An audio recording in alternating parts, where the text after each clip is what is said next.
Perfect. Right. Okay, well, welcome everybody. Thank you for coming on a very rainy day. I was worried that we'd all have a bit of a washout and everybody would just be like, sack it off. But no, it's really nice to have you all here. This is quite a fun day. We were obviously... So I'm Samantha Cusick. Let me intro myself first. I'm a hairdresser, salon owner, all of those sort of things. And I also have a podcast, which is called the Silly Little Girls Club, which is all about having conversations around empowering women and, real honest chats, like not fluffy chats where it's like, top line stuff. It's like stuff that we actually talk about with like our friends and, those real conversations that are important. And today is something that we wanted to do as an extension of that. So while this isn't officially a podcast episode, it's kind of those vibes. And I very much feel like we're sat in Central Perk right now on Friends in this setup. It's really fun. And this topic we want to talk about is like obviously everything to do with hair loss and what that means and what we can do about it and why we experience it. And honestly, all of us at some point will experience some sort of version of it, whether that's, from stress, hormonals, whatever it is, we're going to get into it. And essentially, hopefully, if you give us an hour of your time today, we can try and help you not go bald. Which is basically what we're all here for. So yeah, a quick overview of what's happening today is I've got two wonderful women with me here who I'll intro shortly. And we just want to have that real conversation about, causes of it, why it happens and what we can do. And I think that's just something that we all really need to know as women. So I have the amazing Sofia, who is like the absolute scalp genius trichologist.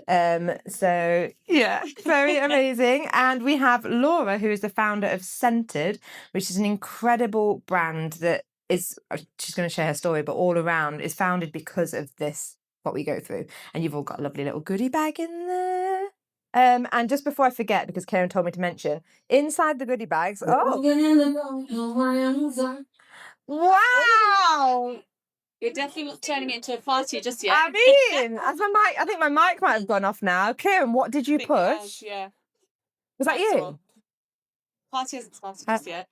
What We've gone completely off mic. Oh my God, that was terrifying.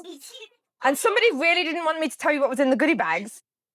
Like, that was a lot. But anyhow, I'll shout just for a second. The goodie bags, they've got the like multivitamin formula in. That's right, isn't it? Oh, I don't want to get this wrong. But if you do want to swap it out from the original formula, Kieran will be there because they have a specific like menopause one. So if you do want to swap it out, feel free. Like it'll be there. This is not on. And I'm going to be like, by the end of this, I'll sound even more like, duh. So, sorry about this, guys. Everything was going swimmingly. Oh, we're on the phone to someone. Oh, okay. Should we just carry on? Yeah, let's just carry on. So, yeah. Can you hear me? Hopefully you can hear us at the back there. So, yeah. Sophia, would you want to start and introduce yourself? Good morning, everyone. I'm delighted to be here with you all. My name is Sofia Baig. I'm a trichologist and hair health expert. I specialise in diagnosing and treating scalp and hair conditions. And my focus in my clinic is scientific and holistic practices, focusing on stress, hormones, health that all affect hair health. And I'm looking forward to sharing some insightful information with you. Yay! And you, Laura? Hi everyone, my name is Laura Tudor. I'm the founder of Scented. So we are a hair care brand which I actually founded after experiencing hair loss from stress myself. I'm sure we're going to go into a lot of detail about that. But we really created Scented and what we now call the inside out method to help people look after their hair and recover their hair and like help prevent these kind of issues. But thank you so much. I'm so actually very honoured to be here with Sofia, who is our lead trichologist, and also as a guest from Samantha. So thank you so much for all coming down on this rainy day. Yeah, I know. It's a lot to get out of bed when it's raining this morning. Oh, she's back. Oh. Okay, guys. So just in time, because I really just want to jump straight into this. And I think, for me, learning about hair loss, and I think when I speak to clients in my salon, it's so confusing. It's like, why is this happening? What is it? But like, I want to know, because I've obviously got experts here, like, what are the main types of hair loss and causes of it, like the most common ones that you see?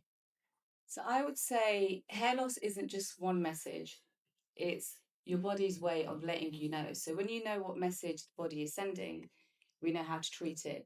So every time someone comes and sits in clinic with me, they'll say, I'm experiencing all these symptoms, my hair's falling. And before I even start that conversation with them, my focus is usually tell me about your gut health. And that's a conversation that's very important because what we're putting inside our bodies is impacting our hair follicles. So the most common hair loss we're seeing in clinic is telogen effluvium, which is a temporary hair loss, and it basically is driven by stress, hormonal imbalances, nutritional deficiencies, post surgery, rapid weight loss, which we're seeing a lot of at the moment. And Hmm. once we know what the trigger is, we can go and treat it. So it's a diffuse hair loss and we can recover the hair. The other one is androgenetic alopecia, and that needs long term support. So it's a genetic hair loss where it causes the follicles to shrink.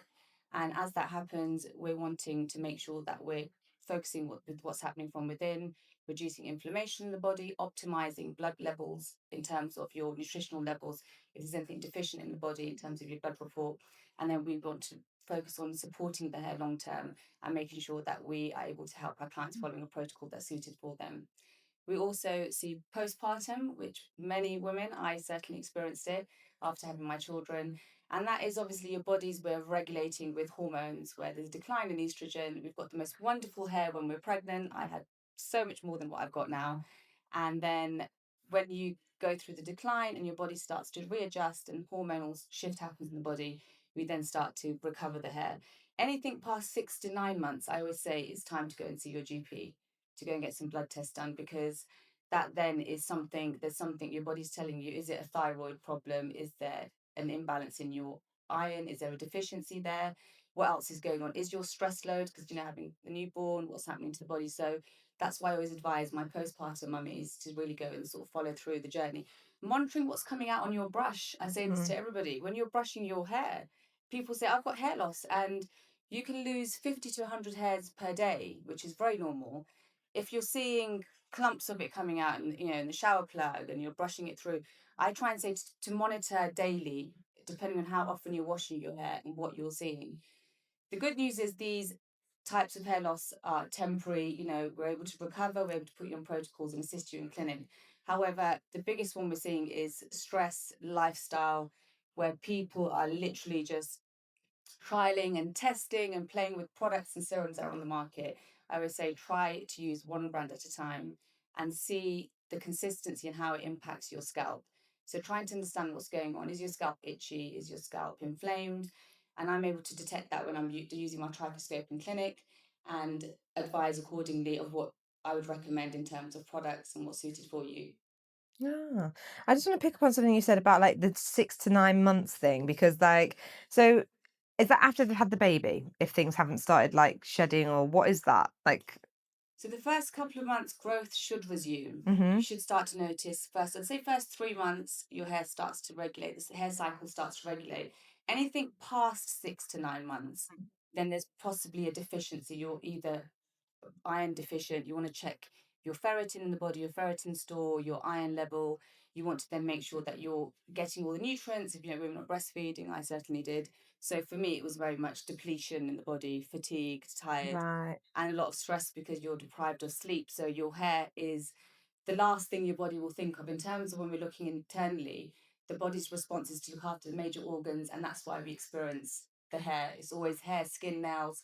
People say, my skin's not good, my hair's not good. The body's importance is to make sure that we're internally, the major organs are taken care of, and then your hair gets last dibs, unfortunately. Of course, it's always the way, isn't it? And Yeah. I think, yeah, so I think the most common things that I see in the salon is, yeah, new mum sat down being like, oh my God, I've got a fringe. I've never had one before. And it's just because they always get this new hair growth around the front, and you're like, okay, well, that's fine. But I think it's the stress part of it that is just as common. And I experienced that, like launching a business.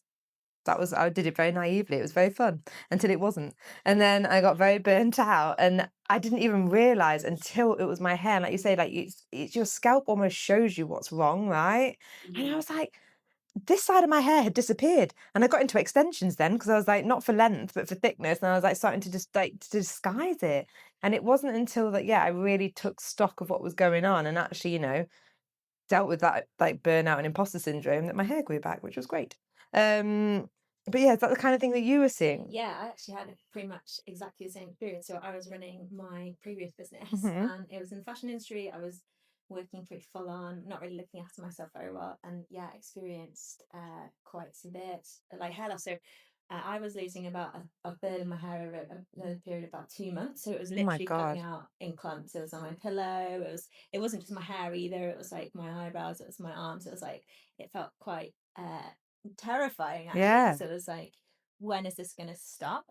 Um, but yeah, it was intelligent effluvium. I'm a researcher kind of by experience. So I started to do this deep dive into like what was wrong, with the help of my husband. I can't see him right now, but who It's so hiding. Kieran is a multi-award winning hairdresser, and I was like really lucky to be able to come home to him. He was my first port of call to ask what was going on. I think like that was quite an eye-opening experience, because obviously you're seeing you're seeing your clients in the seat every day, or maybe like every 6 weeks to 8 weeks. So you might be the first person To that they notice it. just Mm. either notice it or they speak to you Hmm. about it.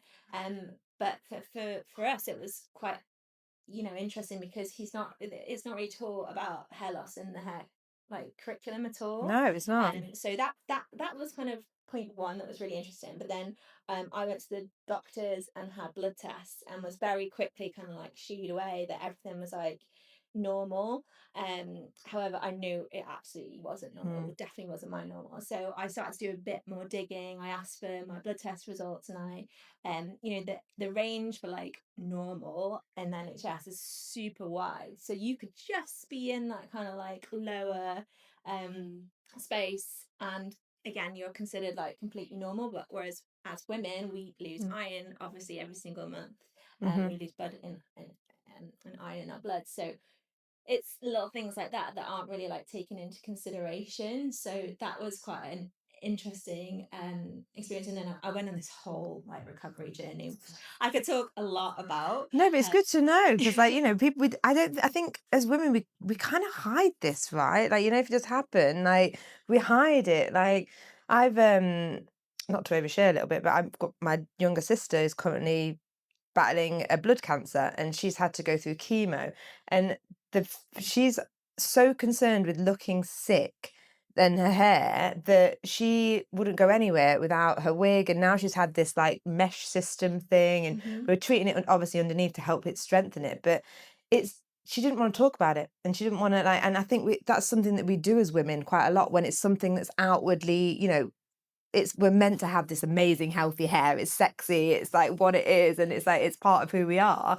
And when that's gone, we panic. We don't talk about it. And I think doing something like this is really important to me to be able to like normalize that. And I think that's so I want to know about your recovery journey. I want to know what's gone on and how you did it. Yeah, well, it was, it happened quite a long while ago now. It was back in like 2017. So this is like pre-COVID where it happened.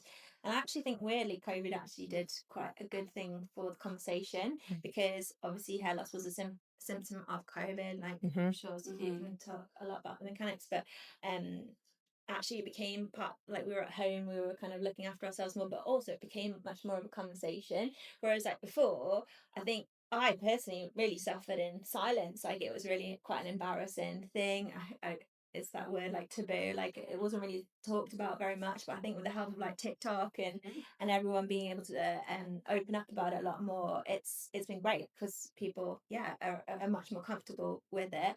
I also think it's been a whole like growing period for me to to be quite like confident and to talk about it. And I actually am so grateful that we've been able to help so many people through this whole process. So once I did start talking about it, it was so like eye-opening, like so many people go through it, or if they hadn't been through it personally, they at least knew someone that had. And it was so as soon as I did start talking to anyone who would listen about it, basically, and yeah, that was really what I found. So we had no intention of starting a brand when it was kind of all happening, but we just realised we'd learned so much, and we realised that we could help so many people with like everything that we learned. So Yeah. I think that's why, off the back of that, I'm based within a salon, my clinic is, so working with wonderful stylists daily, and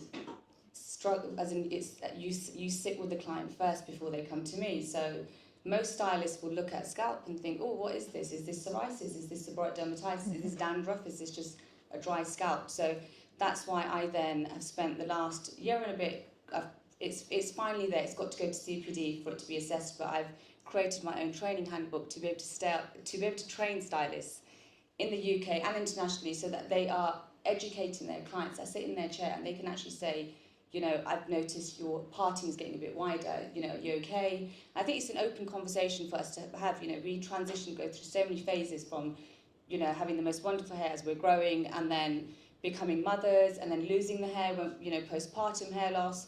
I mean, I experienced not as much of it, but I noticed it when I was diagnosed with endometriosis. And I didn't know what it was at the time. This is in 2016. Nobody knew what endometriosis was then. Nobody was speaking about it. The NHS unfortunately misdiagnosed me, and then I went to see a private gynae, which I was very fortunate and able to do.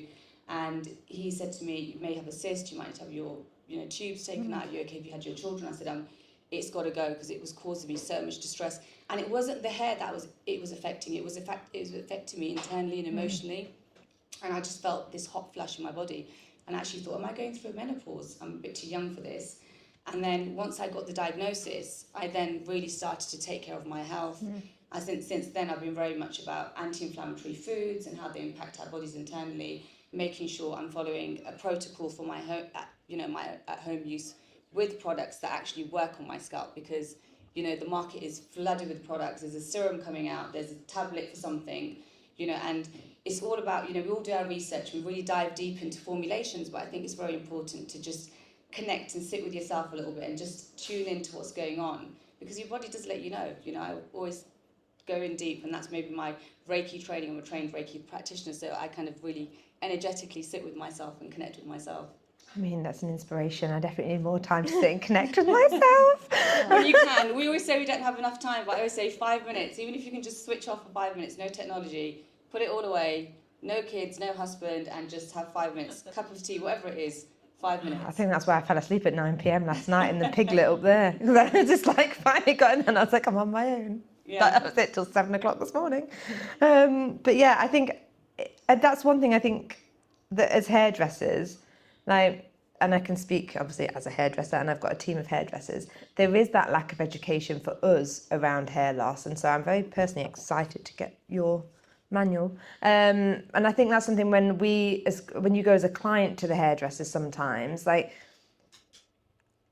I don't know how to say this without being like a bit mean to hairdressers, but like they might not know. And so I think it's time, like, we need to take things on ourselves a little bit, and like that's when educating yourself around this and being like, right, what is my scalp telling me? Yeah, maybe the hairdresser does know, so obviously worth having a conversation with it, but going beyond that and having a look and doing the research, going to the GP to check things, and then seeking out a trichologist, because I think, you know, that's something now, thanks to socials, like we know about trichologists finally, because they're doing wonderful work. But I mean, normally most patients would go and see dermatologists, but what happens is dermatologists will prescribe, and a lot of people, I mean, I would never discredit, because dermatology is fantastic, and I work with lots of different consultants, but I think it's really understanding, you know, as opposed to putting something on your scalp topically and just saying, here's the steroid cream, or here, this is what you need. the special shampoo. Yeah, or a special shampoo that's going to cause, you know, really irritate the scalp, and there's side effects to everything we take with medication, you know.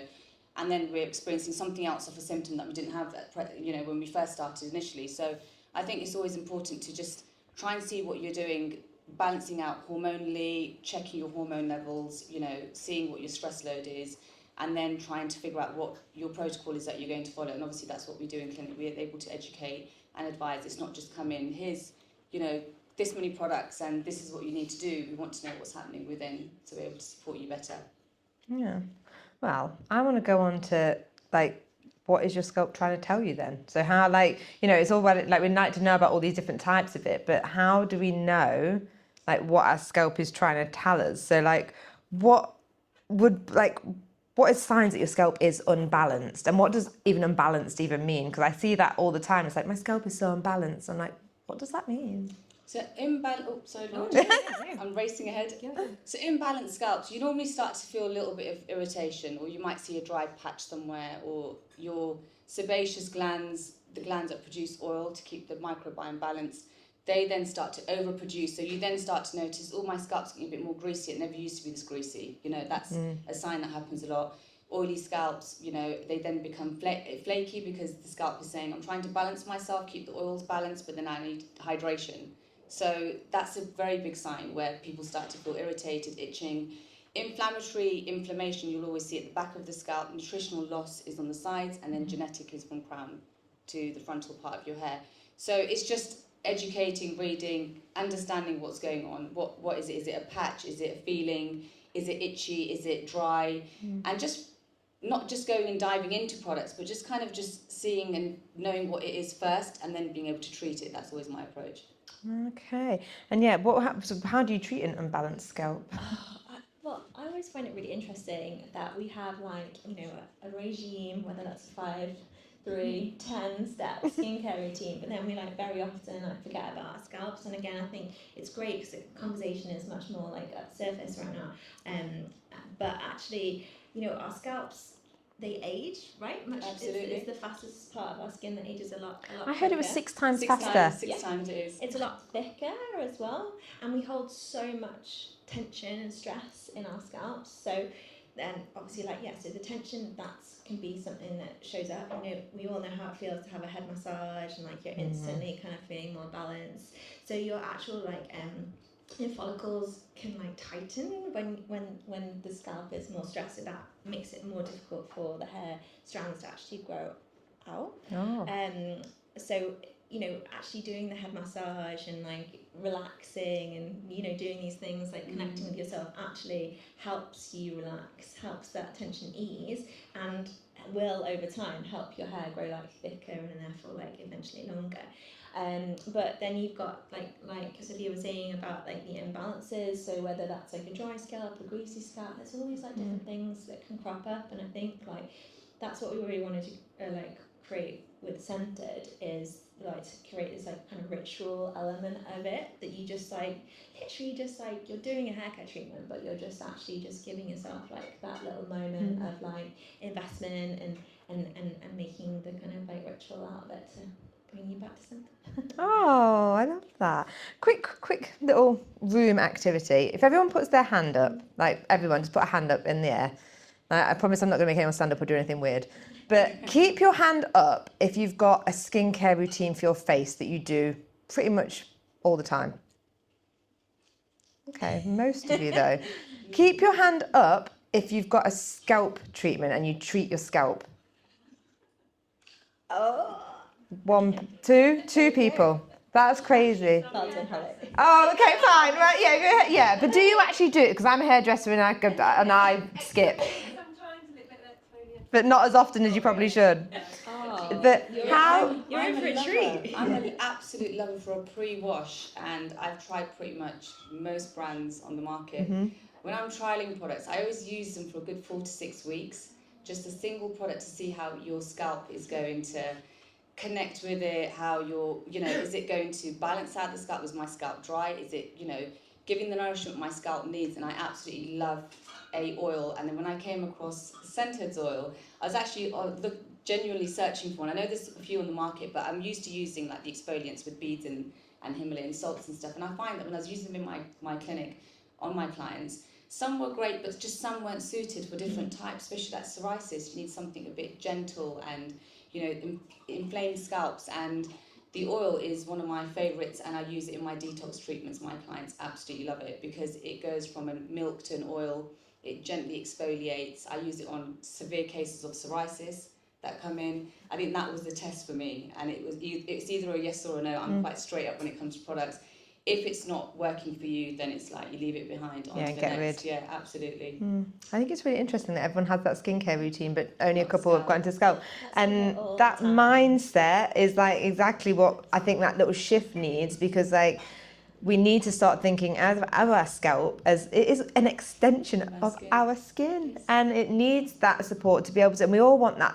We want our hair to glow as much as we want our skin to glow, right? Like we want that dewy, gorgeous, I do, tight pored, like, you know, no lines face. But I also want that like really glossy, healthy hair. And so I feel like if you don't, you have to take that mindset, because we do put all that into our face. How many people take collagen, for instance, for their skin? Yeah.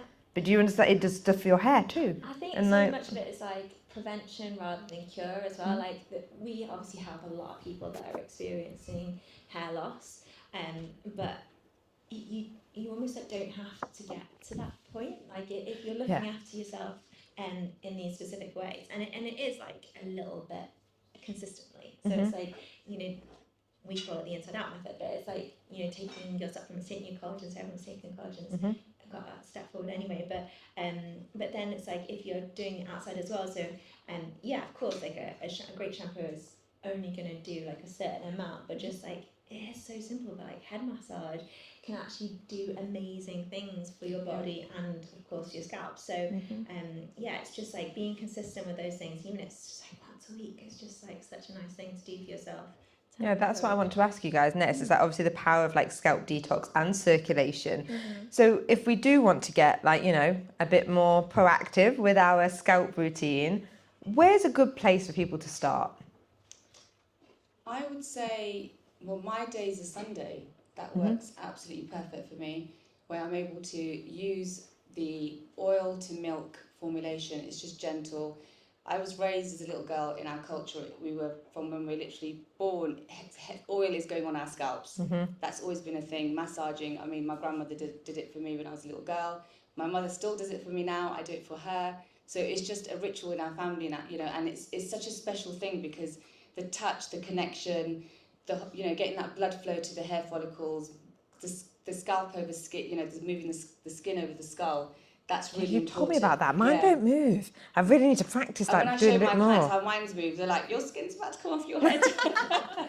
But, you know, it's like releasing the fascia. You know, it's the same, you know, what we're doing with the same application for the scalp. It's just making sure that we're getting enough blood flow, because your hair follicles need nutrient. They need oxygen, you know. So it's just really important to, I say, exfoliating once a week, depending on your scalp type. So if you are flaky, you know, you're oily, I would say to exfoliate once a week. For anybody that's just sort of sensitive to normal, once every 2 weeks is more than enough. But I just think just having a simple routine, you don't need to have loads of products and loads of different steps. Mine is just basically exfoliating once a week. I go in with a mask. I use a good shampoo, a good conditioner. I'm loving the scented. I'm going through my Karma shampoo conditioner, mid-length to ends, and then just really massaging. I really spend a lot of time. I've got a habit, I mean, I do it every night. My husband thinks I'm absolutely crazy, but I still make time for it. The makeup comes off, you know, get into the shower. And when I come out, I really need to release my, you know, my scalp, my neck. I go in with the sandalwood comb. I do a little ritual every single night. That's Can we get a video? Have you done tutorials on this? I have. It's on my Instagram. Perfect. We're all going to need a link to that, because that's what I'm doing on Sunday. Slightly envious. I know, right? And your hair, you know, your hair is an extension of your nervous system. You know, we're cutting it away, but you know, it's just really just giving it that little bit of self-care, self-love, as we say. We've got so many steps. My skin routine is super simple, and my scalp routine is simple. And you know, 42, it's still working. I mean, it's the shiniest hair I can see. It's so gorgeous. And this is absolutely how I like design Centre to be. However, at the moment, so I'm 12 months postpartum. My daughter just turned 1 a couple of weeks ago, and life is like completely chaos. I'm still finding my balance at the moment. So I've been like finding, it's much easier for me to use it it's kind of like on wash day. So I will put the treatment in on wash day, slick my hair back into like a bun, and then I'll just wear it in all day, and then just wash it out in the evening. And actually, like, it's so nice, because you all have one of our en route bottles in your bag, so that's a pre-wash treatment. So this is what I'm talking about now. But yeah, it's so nice because it smells very spa-like. The aromatherapy can like follow you around in the day. So yeah, I love using it. Oh, that's a nice thing to do. Like whack it in, get a slick back bun or whatever. Yeah, put a cap on. The longer the better. So yeah. I always get rosemary when I was looking at the formulation of the scented oil. and this whole thing went viral on TikTok. Rosemary oil is growing my hair. And the thing is, I work with Dr. Leo Carrera, and he's a bit of a scientist, he's a researcher, and he's always in the lab. And he said to me, rosemary alone it needs a carrier. So it will only do so much to your hair follicles. Yeah, it's going to stimulate, it's going to help, but you need other carriers, and you've done a fantastic job with the oil for sure, because you've got such a beautiful formulation. And when everyone has their first use, you'll fall in love with it, because I tried it and my clients absolutely, that this is their go-to, and it's just really simple. One thing I would say is I see a lot of people running the product through their hair. I always say just try and allow section by section and parting and dropping, because you don't want to contaminate the actual product. Pets going through hair. Guilty. And I'm screaming at people thinking, and you see doctors doing it, you're thinking no, because you're putting that pipette that you run through your hair back into your bottle, and you've What if it's a nozzle though? So it's like... Yeah, so you can just drop. So when I use mine, Yeah, because I get the pipette and you're dropping it back in the bottle, but what if it's like a pointy nozzle that's just like... You can, and then you could just give it a wipe down. Yeah. Yeah, just for hygiene purposes. Yeah. But I'm super on I tend to just drop it through, and then I massage it in with my fingers. That's my application. I think you're who we aspire to be. I want to know what common mistakes people are making with this. Can you overwash your hair? Harsh styling? What are the biggest mistakes you see people making with their scalps? Who wants to go first? I would say one of the biggest mistakes is definitely overusing too much heat. Like the hair dryers and stuff. Yeah, I think people forget how hot they get. It's not so much the colour; it's how you look after it. Because my daughter goes to Samantha Cusick for her hair. Even though I'm based in another location, she refuses. She's staying loyal and true to your salon. And she sees lovely Rachel there, and she has got curly, coily hair. And I remember when she had it coloured, and her hair's jet black like mine. And I looked at it and I said, "There's no way you're putting blonde in you're going blonde." And she's like, "I really want to put, really something a bit different. I've had it jet black, and I want to change it." So she has the most beautiful curls, and what happens is, and that's down to Rachel, because obviously Rachel has given her the advice, and I obviously look after her hair at home, and her curls have maintained with the blonde in it. It's just overloading and using too much product, not understanding what your scalp needs. Just, there's so many things that people sort of get carried away with, and sort of self-diagnosing. We all do that a lot. Googling, Dr. Google. Yeah. I need this for my hair, this is happening, and then you go and start purchasing all these things, and that in fact is actually setting your microbiome off, and what I mean by your microbiome being set off is it's your scalp then starts to itch because something's irritated, and you don't know what you're using the product line that's caused the irritation. So it's always say patch test a product first and then start to use it. So that's one thing where people just start to flood products on there, that's not the way. It's always just being mindful and just knowing how to care for your hair, making sure you look after the scalp first and foremost, and then the rest of the hair. Yeah. What kind of mistakes do you see people making? I see so many. No, I feel like for me the most important thing is taking that inside out approach, and I think that is something that is very often overlooked, and I'd say the biggest mistake. So there's nothing going to be more beneficial from what's coming from the inside. Obviously your hair grows from your scalp, from the root, so it's if you're looking after your gut, if you're looking after what type of vitamins and minerals and the nutrients, your diet that you're eating, that's going to be the most beneficial thing for healthy hair.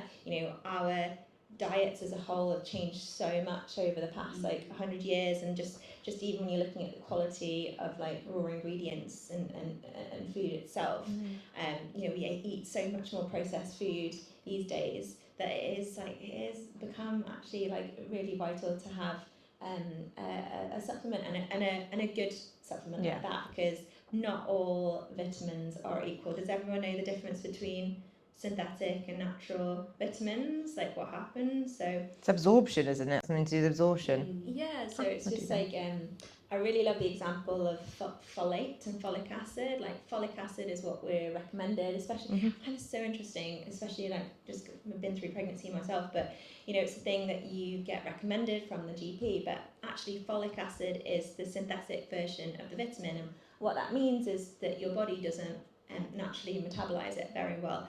Folate is the naturally occurring in the human body version of the vitamin, and it's just much. See, I didn't know that at all. Much better. Yeah, no, normally just what happens is you just pass it through your urine. Yeah. But I find that so interesting. Like, why aren't we recommended to take folate? And yeah, it's I find that such an interesting point. So I mean, I think we all make mistakes, don't we, with different things like that. And I think in the salon, one of the things that I see a lot of is people like just kind of burying their head in the sand and like just being like, it's okay, it'll pass and blah blah, and then I see them again, like you're saying, in a few weeks and it's kind of still the same, or they've not like, and I'm just like, just go and just get a few tests and like maybe a little supplement and try it. And also I think people think about taking care of their hair, like, which obviously I, as a hairdresser, fully recommend taking care of your hair, but like that inside out thing gets forgotten. Like people, like really slicking their hair back so tight and causing those tension things, like that's, I see that a lot in the salons, like people thinking like, they're doing all of the things right, like taking all of the things, but then doing things like those, because we all love a slick back bun, right? Like we look like we've got our lives together. It's, it's great until it's not. And I see that a lot. And also people not brushing their hair. I'm not looking at anybody here, just in case you do it. From the root to the end, like start at the ends and go up to the top, and then you're not putting all that tension on your hair and causing breakage and causing any excessive shedding. Like when I see people like with their hair, because I go to the gym now, I'm that person, started at a gym, and I'm in the changing rooms. I'm like, can I be that creepy person that goes up and like just takes the hairbrush and then like no, and then like you do it from the ends up. And I think there's things like that really mechanical things as well, right? Yeah, I love that tip as well about if I always brush my conditioner through in the shower because your hair is like 30% more elastic when it's wet.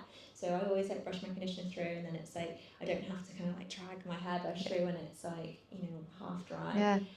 But one more thing I wanted to say as well is, especially regarding nutrition, is one of the things we always see is like we'll hit.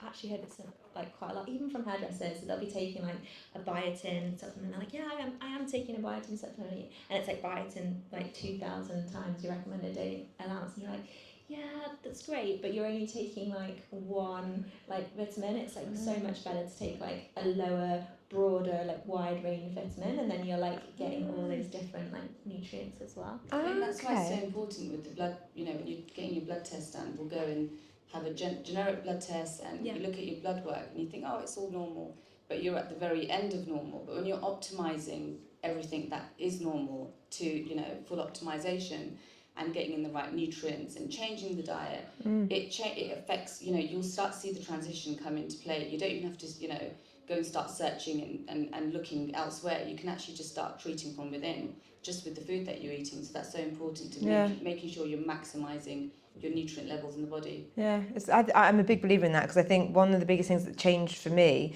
was I had to change my diet to a low GI diet. Thank you, PCOS. And since I did that, it started like really, and I cut like the sugary things and all the things that weren't working for me. Like my hair did really start reacting, and like it, and I do an oil, but not as often as we should do. And like all of those things, and they have really, doing those little tiny things, I can't believe how much it's changed my hair. Like you would not believe it if I showed you pictures of a year ago. It was so broken, and now it's like healthy. So yeah, I completely, the inside out and doing the like all together as the full thing, it works, right? Yeah, absolutely. Okay, perfect. So obviously one thing I did want to touch on, and something that you've kind of like with like the holistic side of it and stuff like that, like is linking scalp care with like a mindset. And I'm sure we've spoken about this before, and it's like there is scientific grounding to it, I think, and then obviously the products. But what is it about that whole mindset thing that makes scalp care so important? Is I guess my question, which is a bit of a complicated question.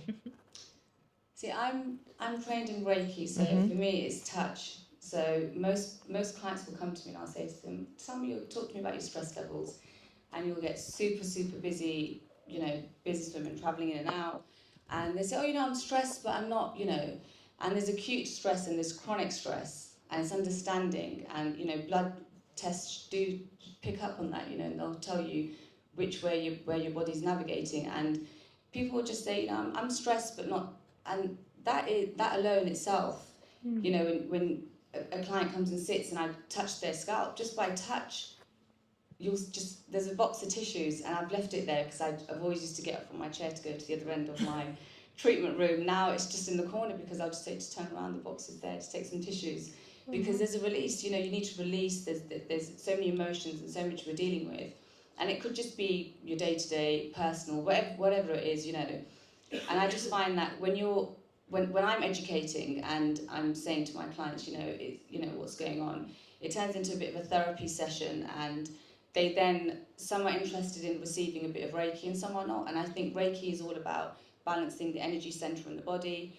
And when you're feeling balanced, you know, it's like so many people experience anxiety and so many of the symptoms and depression and so forth. It just means that you've got somebody to come and have a conversation with and talk to.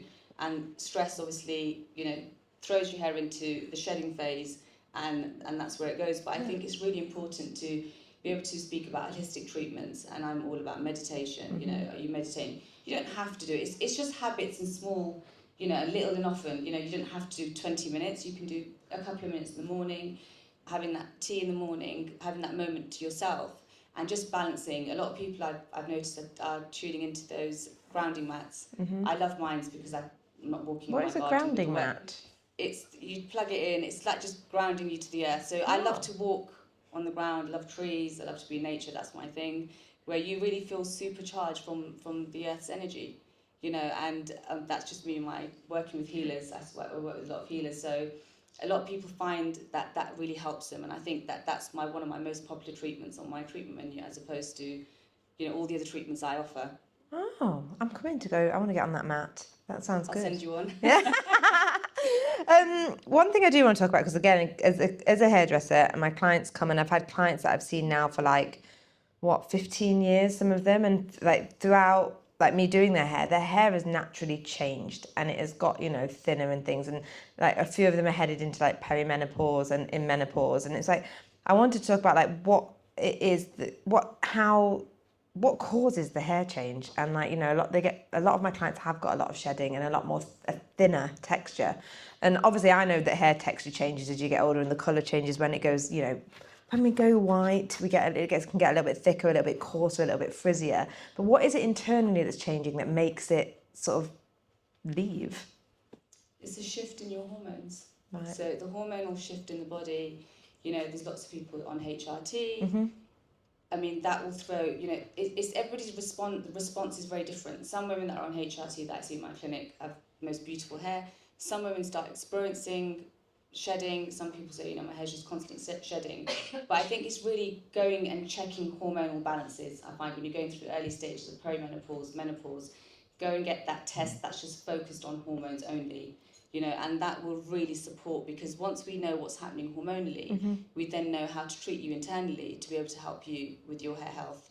You know, hair does become dry, you know, the sebaceous glands are not producing enough oil. You then need to change your product routine. So there's things that you need to change. So as your hair changes, you need to change and adapt, you know, to what your body is giving you the message. So yeah. I find it really interesting that like sometimes you can actually have your like hair pattern like change, or you can have like curls like forming, or curls stop forming on the head kind of straighter. I find that really interesting. Yeah. But also that we start producing like silica as we age, like naturally, so we're metabolizing silica as we age, and that's like vital for collagen production, and that's why collagen works so much when we start to take it. You know, in our lives that we're like replenishing, but actually like if you take silica, and then that is like taking a step beforehand, and it's actually helping the mechanics of the production rather than just like kind of like having supplementing. Oh my gosh, there's so much to learn, isn't there? Oh my God, I hope you guys are finding this really interesting, because I'm about to buy silica and the whole lot, and like we're all good. I've got a few. So before we did this, I did a little thing on Instagram where I asked if anybody had any questions.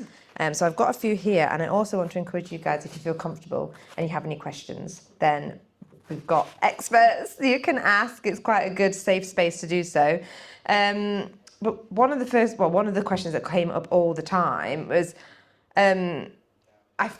basically, there's a few ways of saying it, but basically people were saying like, I'm stressed, but my doctor's telling me I'm stressed. I don't feel stressed, but my hair's falling out. and I'm just like, okay, what do we recommend there? So juicy. I feel like, this is how we describe it anyway, that it's like a modern like daily lifestyle is stressful. Yeah. Like, we're expected to do so much, and whether that's like, we're looking at screens, our brain is still working, and then we're watching a second screen in the background. Like there's I think, again, we're like 100 years ago, everything, like life is just so fast. So I feel like the level of like baseline stress has just kind of like increased quite like dramatically over the years anyway. But yeah, what would you say, Sophia? Meditate, get that grounding mat. I'm yoga on a Monday. Yoga. I go to my yoga on a Monday. I never used it. It really helps me. Just my yoga teacher, Laura Stapleton, I have to give her a little shout out because she's absolutely incredible. I met her about 2 years ago, and I've been going to her class. It's a late class on a Monday, and that just really helps me. And it's a Scaravelli inspired hatha. It's all on mat work, and it's lots of breathing. And I know when I've had the weekend, and although I feel I've rested at the weekend, I'm busy. I mean, my kids are older, but I'm out. I've got something to do. I'm still kind of attending to emails. I'm still trying to do a bit of work. So the weekends aren't weekends off, but my yoga for me on a Monday is just my dream. It's like I'll go there. I don't care. I'm getting home just before 10 and I'm getting into the shower to get ready for bed.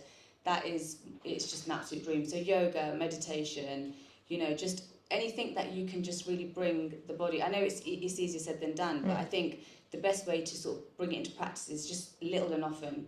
That's how we change our habits. We're not expected to go dive into it and say, if I said to one of my clients, go to yoga on a Monday, she'll think, I've got to put the kids to bed. I'm not doing, it's not going to work. Yeah, I think that's like such an important point that it almost has to like fit in with your lifestyle. It has to be convenient for anyone to kind of. Otherwise, it's more stressful. Yeah, exactly. You're creating a job for yourself, and I think convenience is so important to be consistent as well. And I love like keeping my supplements by my bedside table. I've got into like a really good routine because even I forget. We all forget.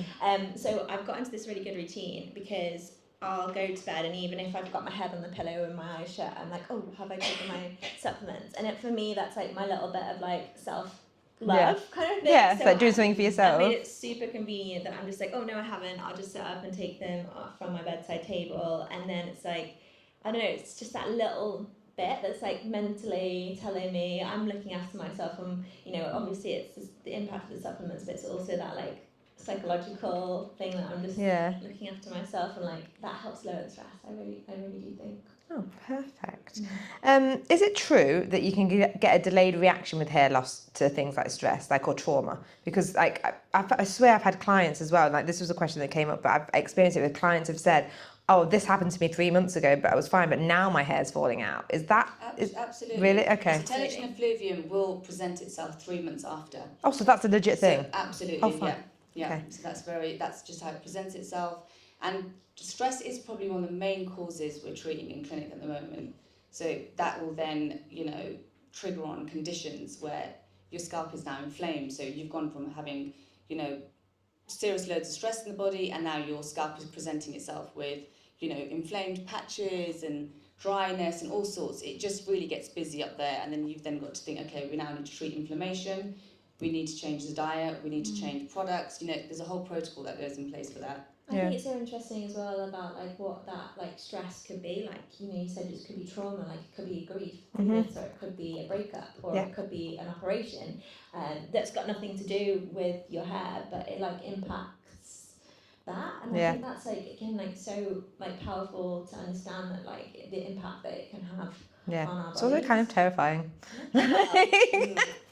Yes and no, but like I feel like again it was so scary for me when I was going through that at the time, but if anyone's going through it, I kind of always am just like trying to remind them like not to worry, because obviously worry is making it worse. In a vicious circle. Yeah, like most of the time it is like recoverable, and especially if it has been something that's been a bit of a shock, because it it just takes you off guard sometimes, but then it's just like that giving yourself that extra bit of love, then it's totally recoverable. Yeah. Oh, wow. I also know the answer to this next one because I've seen some miraculous before and afters on your Instagram and centres as well. Like, can hair actually grow back?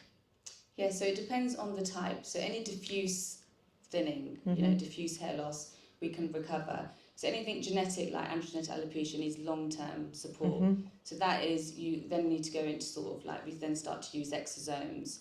We're going to really working with regenerating follicles, waking dormant follicles, and there's a lot more medical treatments involved in that aspect. But when it comes to your, diffuse thinning, we can recover that. And I always say to people, I know it's quite traumatic to experience it when you are and it's coming out, because I actually went through a whole bout of it, COVID. It was coming out and it was coming out, and I was just thinking it's just got to do its thing. I had COVID, and then the hair started to recover. And this is just my trained brain with hair, was I need to get back into, because my nutrition in terms of depletion, I was so, I had no appetite, I didn't want to eat, so I thought I need to start, small amounts.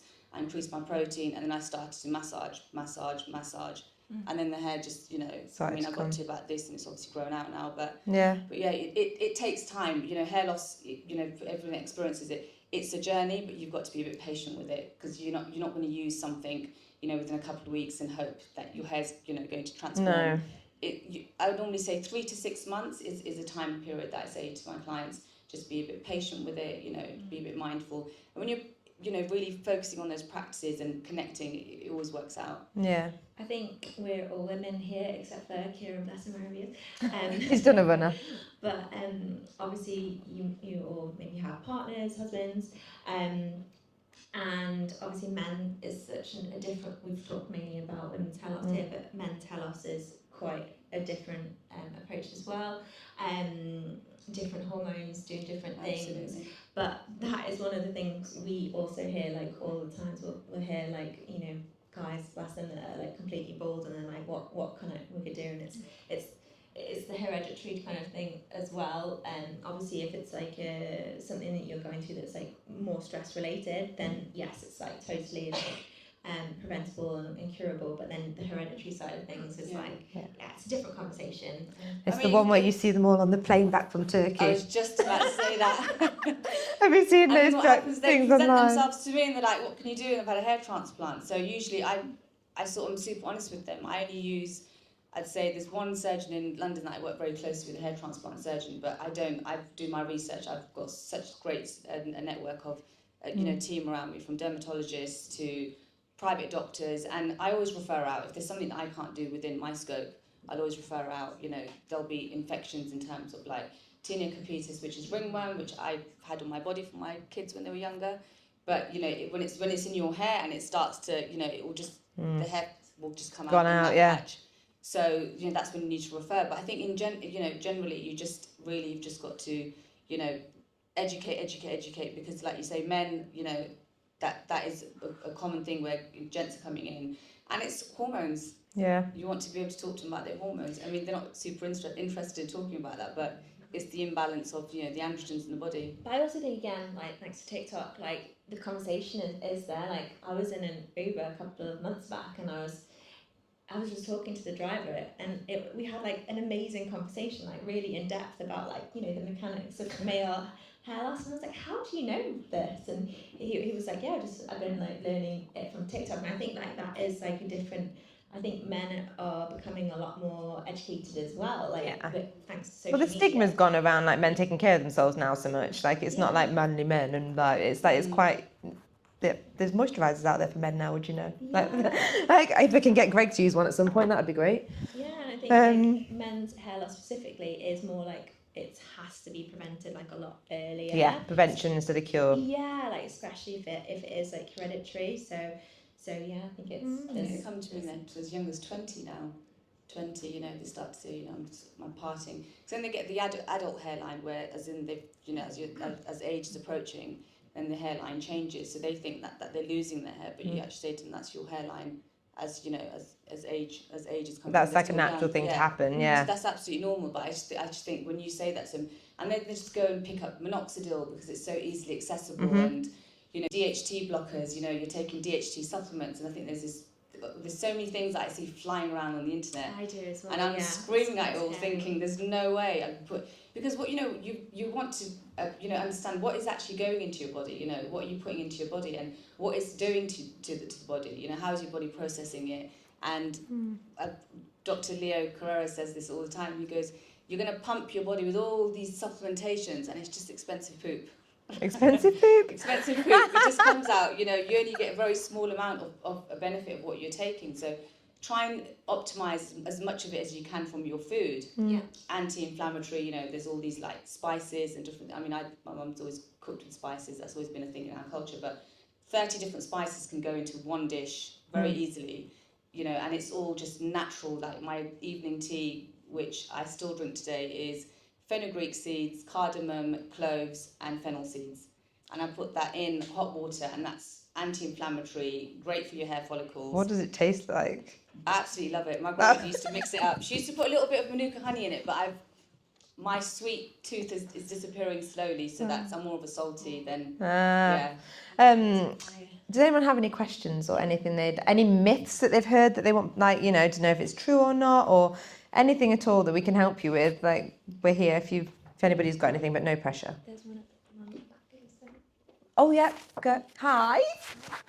I've been suffering with hair thing from stress since about 3 months ago. So I've gone through like a stage of trying everything, and then got to a stage where I'm really nervous to put anything on now because I'm worried it's going to get worse.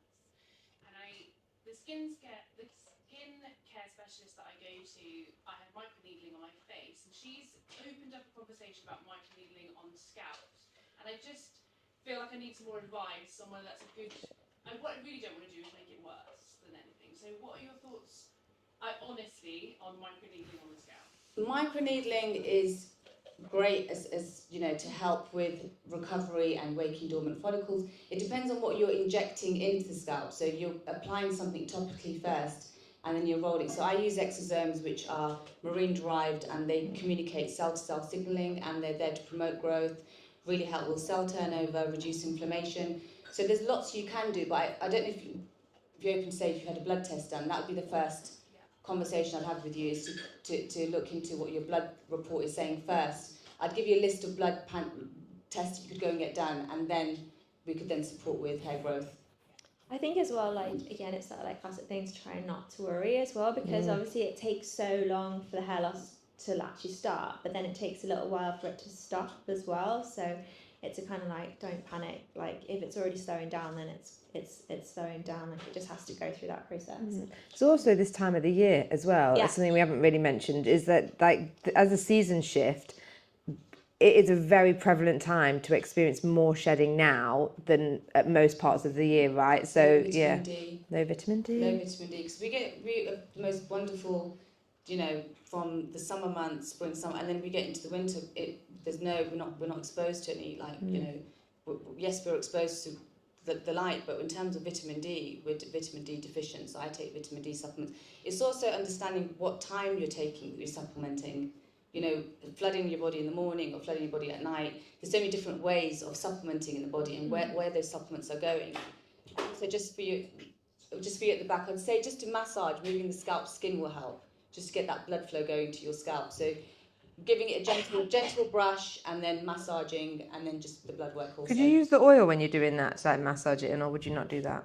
You can use just dry, but I think oil is nice. Obviously, if it's a good formulation, Yeah. you want to really go in with something that's going to help. And you want that blood flow. It's blood flow, and not the nutrients. Your hair follicles need that. Yeah. And once that's flowing, and even if you're just massaging a few minutes every single night, you'll see the transformation for sure. No, I also think it's important as well, if you are experiencing a lot of shedding, to not neglect going to the hairdressers for even just things like a trim, and just that little bit of care, maybe do a scalp treatment or something at the hairdressers. Because one thing I experienced is I had very long hair when my hair started falling out. It was down here, and this side, like I said, this side is where it got me really bad. And then I got it all stuck in a handbag handle, like a stupid handbag, and took it off, and then it took even more hair with it. And I was like, oh God, here we go. So it got to the point where I was like, you know what, I am just going to cut it. And I cut it to a shoulder length bob, which was very empowering. I've got to say, I'm here for a bob. I did a very similar thing. And then I've just been going to the hairdressers. I own one, so I'm at it a lot. But I was making sure I had an appointment at it to keep having it trimmed every 10 to 12 weeks. Just keep trimming and trimming and trimming, because obviously it takes a while for that hair to grow. And what I would notice is, and it was a really fun thing to do actually, I've monitored it on my phone, I should actually post it, is every couple of months I'd take my hair like this, hold it up, and just use the hairdryer to like blow dry that bit so I could see all the new growth. So I'm like, okay, it's happening, it's growing. And then now I've been doing it, so it's all been like sort of the same length, and I'm going to start trying to grow it again now, but we'll see how that goes, because just not letting your split ends work their way way up. up, because then you're meeting everything and you're fluffy and And then people say, oh, my hair breaks mid end, and it's getting thinner and thinner. I'm thinking just regular trims, regular little trims. enough, and you don't need inches off, just keep on top of it. Just keep on top of it. Because then the new can grow. You're always using heat protection. Heat protection is a must. And washing, I say, wash your scalp when it needs a wash. Don't leave it and put dry shampoo in it. I hardly ever use I think dry just shampoo. touching on that shedding as well from the summer months, obviously, like we've been in the sun, like we might have like burnt our scalps a little bit, like it's that little bit of stress that's obviously going to like affect the length of the hair, like growing longer as well. So yeah, like a sun cap is my... We love a sun hat. Yeah. Does anybody else have any questions? Oh, lovely. Oh, we've got a few. Right, I spotted you first at the back. You know what, I'm going to bring the mic. Will it work if I go over here, do you think? Let's try it. If you don't mind, just so everyone can hear. Also, I've been sat down for ages, my leg's gone numb. So. Hi. So I've got a question about my daughter and her hair. She's got beautiful thick hair at the moment. She's 14, but she's really struggling with her scalp, mainly in the front. It was interesting you said something about the different regions and what the causes were. She has like really sort of thick, sort of scaly almost formation. So like I didn't think it was dandruff or anything like that. So I thought, oh, like her scalp's really dry. Maybe she needs something that's a little bit more oily enriched. But then she gets very oily hair here at the back. So I don't know how to kind of balance that for her, what products or anything I should be looking at to find for her. And is it also just she's 14, is it just hormones? Will it pass? Don't know how to help her really. What's her diet like? She eats pretty well actually. She's pretty good. She eats vegetables, plenty of protein, and she doesn't have like any kind of aversions to any. Have you used any oil on the scalp at all? I haven't, because I just thought, oh, it's going to make her hair even more oily. Yeah. I would go in as a gentle, just an organic coconut oil to start with. When babies get cradle cap, my kids did too. They get cradle cap. The build up, I would just gently go in with some organic coconut oil, cold pressed, and just massage that in. She's not to sleep with it, just to massage it and leave it on for about an hour or two, and then wash it out and see how she goes. Give that a try. And then after you've used it, you could maybe try the oil that you have in your bag, because it's got salicylic acid in there, which is a very, very gentle exfoliant, so that'll help remove kind of like the dead skin, but then it's a super nourishing oil as well. So like the oil will kind of absorb into the skin and kind of like make it softer, more gently to kind of take away, and then but it's very nourishing, and because it's an emollient, so oil to milk, so as soon as it touches water it turns into kind of like a milky consistency, and it's really easy to wash out, so you don't have to like cleanse it a lot of times, which is possibly what you're worried about, like washing the oil out. So yeah, that could be worth. Just also patch test before. Oh yeah, definitely patch test. Patch test just before you use the product. If you've got irritation already, Yeah. Who else had a question? I'll come to you and then I'll come to you.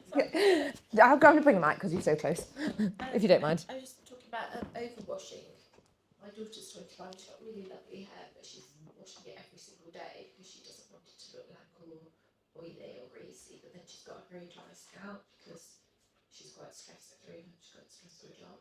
I'm trying to say to her, don't wash it every day. She's like, but then it's like greasy. So that could depend on the shampoo conditioner she's using. So when your scalp starts to produce too much oil, so her scalp's possibly imbalanced, so she's washing it every day. The sebaceous glands are there to produce the oil, to balance out moisture, give moisture to the hair. So I would say to look at her shampoo and conditioner. Maybe try I love the Calmer, because I've got an oily scalp and I've just started using. I use the Daily Calmer. Yeah, the Daily Calmer now, and that's really helped. It obviously washed it this morning, but I can actually go 2 days using it and my hair's not oily by day 3, I can see the residual oil, but I would say definitely give that a go. Just change the shampoo conditioner for now, and then see how she goes. And again with the oil, like I feel like the oil actually, because if you think of it like a cleanser, like an oil-based cleanser, like you have with your makeup, but it helps like extend the time between wash days as well. So she might not need to do it very often, but helps balance that dryness out. She uses the cowshed. She loves the cowshed. Yeah. And then maybe try that just once and then see. They've got the boost one I saw, which is a bit like, there's boost and soften, isn't there? So I don't know which one she used. Wash every single day. Yeah. Would you agree that washing every Or day? just like co-wash, like which is just like not to shampoo, like just to wash the hair and then like condition the ends, so you're not like drying the scalp out too much. Would you say always sulfate free? I would, as a hairdresser and colourist, I don't know if she colours her hair and stuff like that, but I do prefer something that is a little bit, but not all sulfates are bad, but you need to check which ones are in which products, because some of them have the bit ones that are like, they basically use them as like a detergent, like as a cheaper alternative, right? And then that's when they foam really nicely, but that's what pulls your colour out, and that's what can cause all these problems. And I think I'm not a fan of daily washing. I'm not as a hairdresser, because you're going to have to put all your hair through styling again, through all of those things. So it's not just what's happening to the scalp. But for me as a hairdresser, it's what's happening on the end. You're going to get colour fade faster. You're going to dry your hair out faster. You're going to, if you're not using heat protection, you're going to cause like damage. So, a nice little hair up on the second day. It's always a nice option. Like that always The other works. thing I'll add is a silk pillow. Has she got a silk pillowcase? Yes. Perfect. Yeah. Because cotton will draw out all the moisture. So I say to everybody, silk scrunchies and silk pillowcases all the way. Yeah. So I think she just has to try and not, and maybe like you say, I would swap out the shampoo, because I do love the cowshed, but I think stick with the shower gels, and then maybe something that's a bit more hair focused for a shampoo and condition. Being very diplomatic there. You had a question, didn't you, lovely? Let me come to you.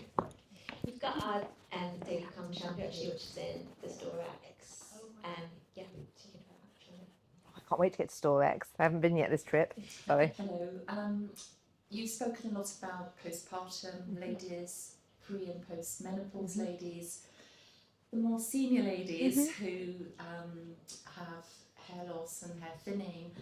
Be totally honest here, is there anything you can do as a senior lady? Perfect. I have actually had great results for senior ladies. I've treated a lady just with red light only and a serum. So red light has really helped. And one of my ladies is in her 70s, and she's had great results. So I always say you want to start treatment earlier than later, because the quicker you start treating, the more survival. Once that hair follicle becomes dormant, within 2 years, if you don't activate it, you're not going to get it back. That's the honest truth. However, with that said, we do use trichoscopes where we're able to see if there's follicular openings there. We can't go deeper than that to see whether the hair's going to come through. So my advice always, if somebody wants to try a treatment that is not going to involve, because a lot of my ladies the senior ladies that come to me don't want to have microneedling, they don't want to try exosomes. Any of the medical stuff is very just, I want something a bit more simplistic, and I want do the massage, the meridian, because I do a meridian scalp massage also. So do that, and then we can do a bit of red light, and that's really helped. And there's loads of cases on, I've seen patients from where oncologists are signing them off, and I'm taking them through their journey for hair growth after cancer, and it's just fantastic to see the results they get. So Just the red light things that you can get to do at home work, because I did just get the red light helmet. And then see, that depends, because I say this, my device that I use, all the devices I use are medical grade devices and the FDA cleared devices. So anything I'm using in my clinic is all medical and FDA approved. With the ones that you see online, you have to do a bit of research. It's the nanometers, the wavelength that's being delivered to the hair follicle. That's really important. Let me make a note of this. That's usually 650 plus. So 650, anything above 650 wavelength will help with your hair. There's some great, I've used Current Body, I've tried. That's the one I've got. I've tried this. That's just a 10-minute device. Mine is a timed 30-minute device that I use. So so the devices are good, but you've got to be careful, because there's all these brushes out there. People are using red light. This is that nowadays. helmet. Yeah. It's like that helmet, and it's like you just put it on for 10 minutes, and apparently it's going to change my life. So. You'll need consistency with it. Sophia. If you're going to use it once Yeah. a week, then forget No, about it. yeah. If Fine, you're gonna- every day. Yeah. I'd say every day, at least, I'd say Right. at least 6, I'd say a good 12 weeks of consistency with it, 10 You can minutes. get like the baseball cap ones that. I've got this giant thing that's like a transformer, so you know we're gonna go that, and I'll just put it on my Zoom calls. I would also say the supplements as well. So we've called ours the menopausal formula. However, I'd call it more like hormonal changes, really, to be exact.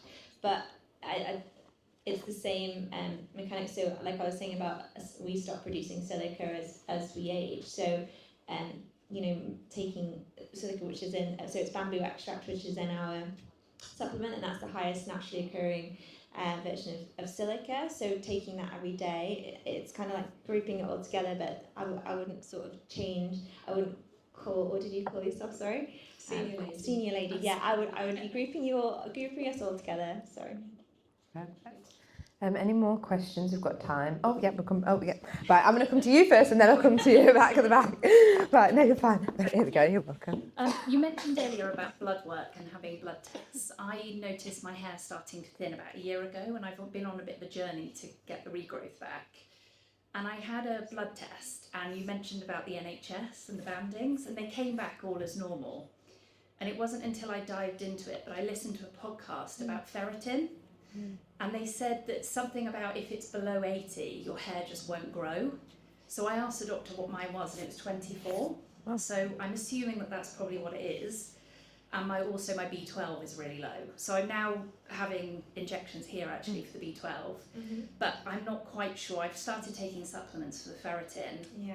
But it's hard, isn't it, with iron? Because Iron's I'm the hardest one. Yeah, and I used to dip in and out of anemia when I was younger. I haven't really suffered much anymore, but it's just knowing like what route to go down. Oh, It's gosh. starting, my hairdresser has said it's started to grow back. Yeah.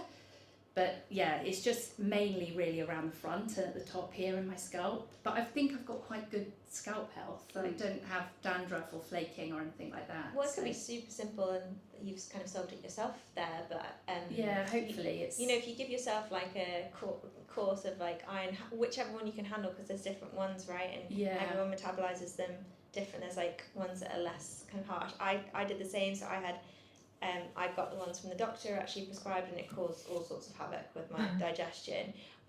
But you can have lots of different ones. I know there's like Floridix as well, which is like a softer, like kind of liquid form of iron. But there's also things you can do to help with the iron absorption as well. So take a kind of smaller amount, have it with orange juice. Like vitamin C helps the absorption of iron.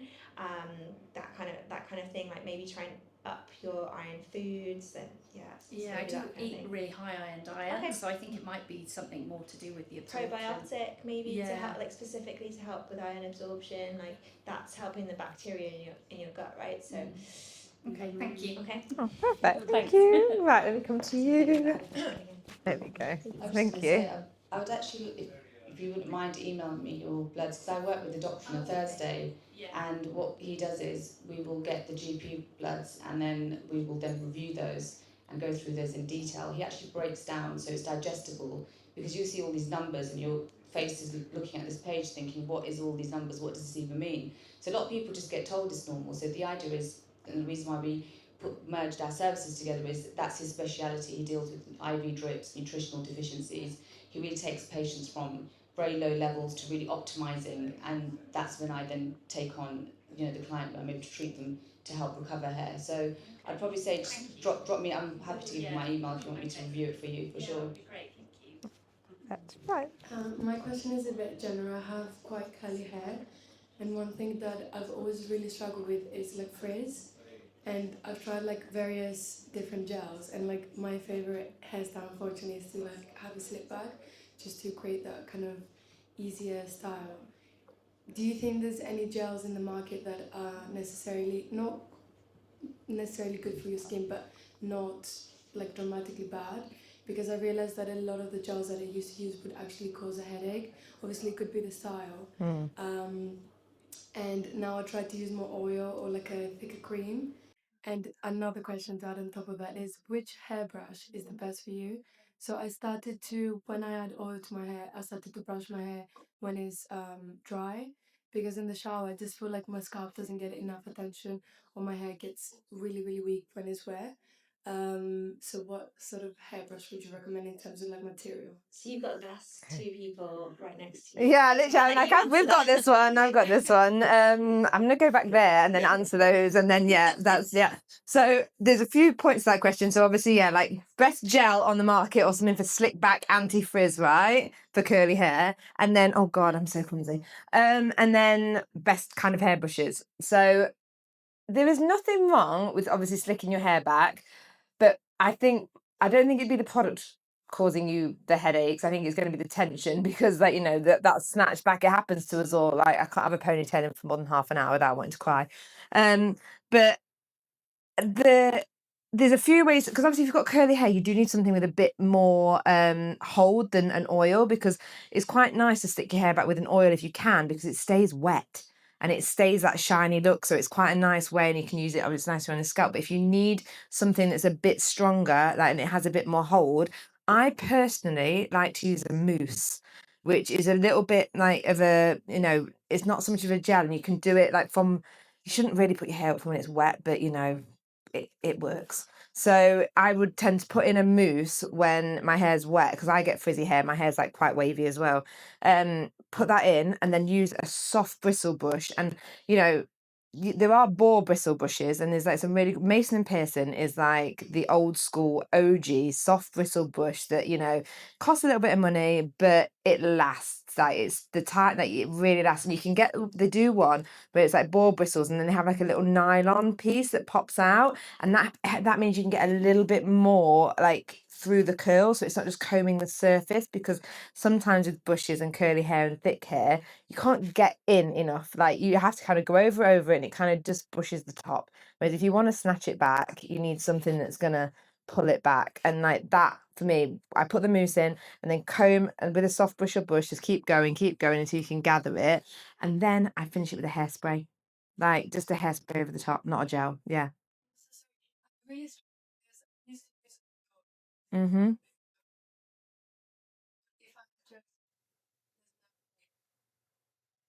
Yeah, so don't put gel in it. Like another thing I saw absorbs bacteria. Like Yeah, but then don't leave it overnight. Because would you go to bed with it slicked back? Because I wouldn't. I'd wash it out.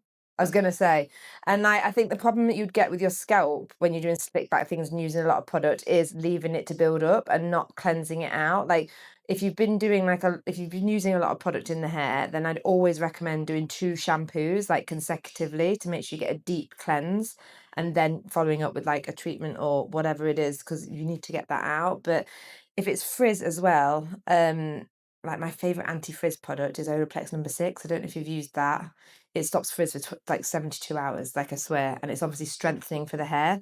And you can put it in wet hair, let it dry. It's great as a leave-in curl cream as well, but you could put that in and then stick it. But I'm not a big fan of gels. I think mousses and hairsprays work a lot better, and they seem to be they're a bit more soluble when it comes to washing them out as well, because a gel can be sometimes really difficult to get out, and those other things like a hairspray and a mousse will slick down what you want, like any frizzy bits or anything. That's how we do it on shoots. There's again, I'm talking about other hairbands when Centre's here, but it's fine. I think there's a brand called Authentic Beauty Concept, and they have a product called Cosmic Blow Dry Jelly, and it's for blow drying hair big and bouncy. But the other thing it does is the most perfect wet look hair that you can imagine. It's in a pump. It's really easy. It's like vegan formula. It's really sustainable. It's really gentle, and it washes out really well. But all the fashion week backstages that we were doing just gone in September, and creating those really like frizz-free wet looks was with that, and then a hairspray over the top, and it washes out really easy. Yeah. okay, last question, I promise. Yeah. Is the temperature that you should wash your hair with?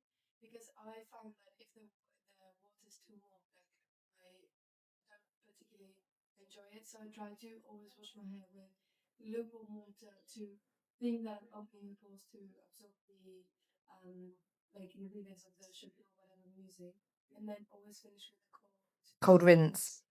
So yeah, it's a funny one. I think for scalp health, obviously you shouldn't be using really hot water to wash your hair, right? Like no, lukewarm is good. Lukewarm is good. I've actually got into the habit of just using cold water. Even in the colder months, it's been a routine now where you just find when it's too warm. So ideally, in order for you to have the product penetrate into your hair shaft, you want to be able to have the temperature lukewarm, and then you want to seal the cuticle with cold water. Even if you tip your head back, I do it in the shower all the It's not so time. bad. So, yeah. But from a hair point of view, washing your hair in hot water is gonna, if you colour your hair, you might as well just wave down the plug hole, because you're gonna open that cuticle, and then all of the colour molecules, because the hot water's like made the cuticle level rise, are just gonna rinse out. So you're gonna get colour fade so much quicker if you're washing with hot water.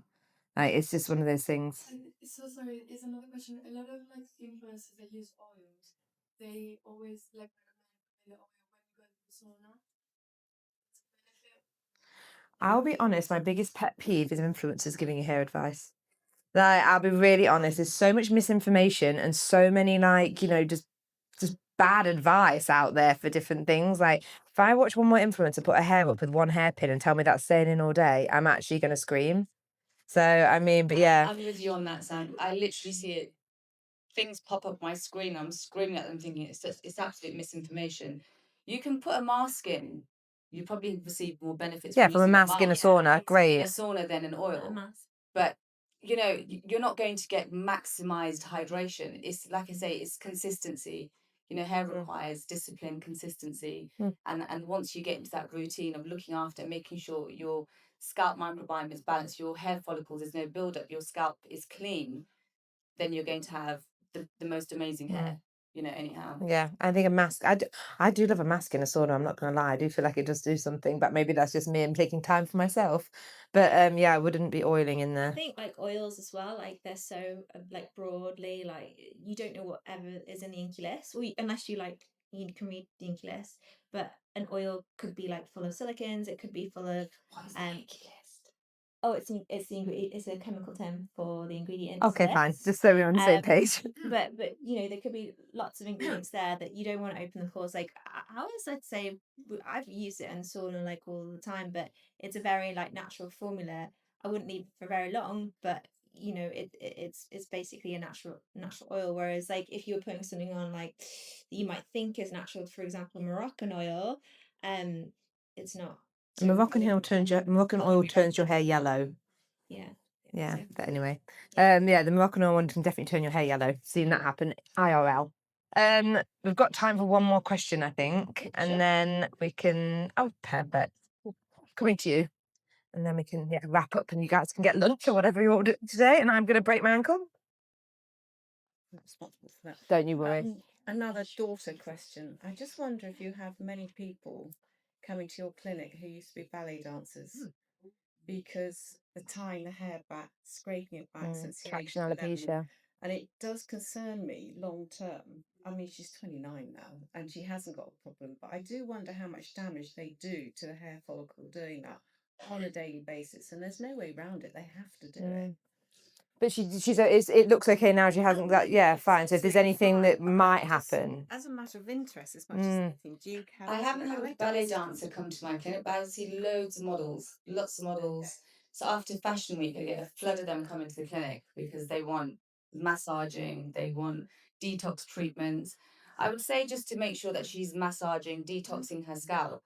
And if they are, depending on what they're tying the hair up with, just try, silk scrunchies. I recommend silk scrunchies. I used to use years and years ago, anything that you could get. I see rubber bands. As soon as I see a band in my clinic, I'm taking off the plant, putting it in the bin.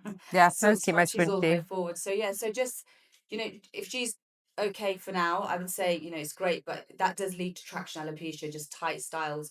There's a thing where you see lots of, so many people parting there down the middle, tying it back. It happens a lot in black women, doesn't it? When you go lots of braids and lots of things. I've seen like clients that's where I see it a lot because they're so tight. Like, and my daughter's mixed, so my daughter's half Ghanaian, so her hair is super curly, huge in terms of like how much she's got on her head. When she puts it back, she always says to me, I can't tie it up. She used to be able to. She's 23. But when she was younger, I used to put it into little buns and do all sorts of different styles on it. But now she's like, I can't stand having my hair back. It's always out. She goes, I get pain in the back of my head. And that's just tension on the scalp. So I'm assuming she probably wants to just take everything out and then give it a good massage when she's, you know, finished doing her performance. Yeah. But yeah, I'd say just to make sure that she's massaging and cleansing the scalp. There's like maybe softer like styling like. Well, if you're a ballet products as dancer, it's well, got to like, be, yeah, but maybe it's the like, tension. It's more the tension. But like there's one that looks like kind of like a Pritt stick, and then it's like helps pull the hair back, but maybe not. I don't know, like a hairspray with a bristle brush. There's lots of different brands, but there's like a. Oh yeah, I've seen them a more, sticks where they like, draw them on. sticks. Yeah. She doesn't. Oh, okay. It's water, slick, tight, round. Yeah, I think making sure that she's keeping that, like massaging her scalp then, and making sure that she's keeping all of that, like, you know, the circulation and all of that sort of really nice stuff, and keeping it balanced and keeping an eye on it. Yeah, sounds like she's doing all right though, so Yeah. that's good. Yes. Where are we? Yeah. Is yours centered for children to use as well, or age range? I mean, start them young. I mean, there's no reason it not to. We don't kind of lead with that, but yeah, no, it's I formulated everything to be as like as soft as possible, so it's safe to take when you're pregnant and when you're breastfeeding. We actually have a pregnancy and postpartum formula for our supplement. So it's something when I was pregnant, I was taking a kind of original formula, and then I was adding on some like additional kind of key ingredients that I wanted to take. So we kind of combine them into a pregnancy and postpartum formula. But for children, yeah, there's no reason not to. It's You end up using mine anyway. yeah. That's what mine wants to do. My son's got the shampoo. Yeah, I know. This is new. Oh, don't. I've like started hiding mine in the Lucky shower. kids. Well, yeah, and well, I've started hiding mine now from, because I don't have kids, but I've got my other half. Yeah. And he had to shower the other day, and he was like, I'd washed his hair, and I was like, what have you washed your hair with? Because there's no shampoo in there, because I've took it out. That's body wash. Body wash. I was like, oh my God. So anyway, when he goes bald, it's his own fault.